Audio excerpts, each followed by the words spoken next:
বিসমিল্লাহির রহমানির রহিম। আজকে ফুচকার গন্ডি বানানো দেখাবো, কীভাবে বানাতে হয় শিখে নিন। প্রথমে দিয়ে নিচ্ছি আলু।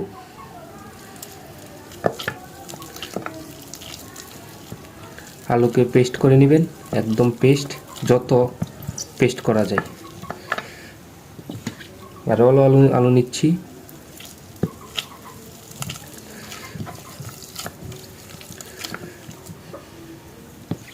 আরও নিচ্ছি, কারণ আমি মোটামুটি 8-9 পিস আলু নিয়েছি। মোটামুটি বেশি করে ফুচকার গন্ডি বানাবো, যার কারণে আপনারা পরিমাণ মতো, আপনাদের দুজন হলে দুজনের মতো পরিমাণ 3টা আলু নিতে পারেন। ছোট সাইজ বড় সাইজ আছে। এখন নিয়ে নিচ্ছি গন্ডি। মানে এটা গন্ডি বলতে কি, এটা হলো বুট, ছোলা বুট, হলুদ যেটা। এটাকে আর একটু মিক্সড করে নিই। তারপর নিয়ে নিচ্ছি শসা,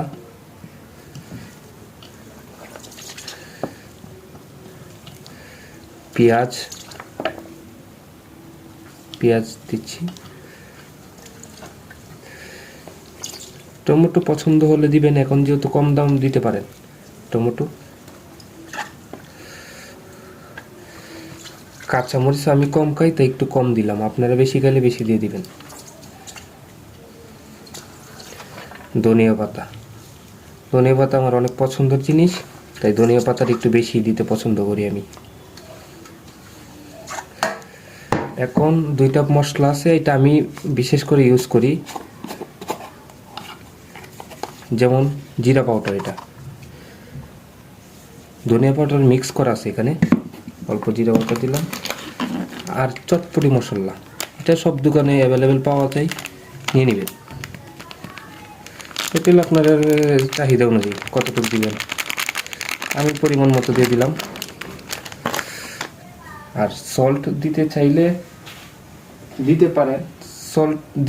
দিতে পারেন, অল্প একটু দিলাম আমি, যেহেতু আমার চটপটি মশলার সাথে আছে, তাই একটু অল্প দিয়ে নিলাম।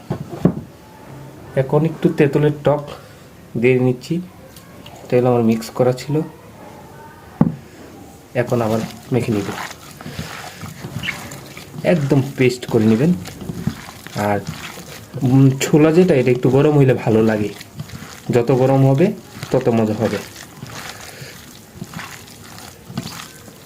একটু দেখতে পারেন কিভাবে। আরও মিক্সড করতে পারেন, আপনারা চাইলে এটার ভিতরে ম্যাগি মশলা দিতে পারেন, চাইলে অল্প এলাচের গুঁড়া দিতে পারেন, অনেকে নিতে পারে না, তাই করে নেই। দেখেন, দেখছেন কোয়ালিটিটা।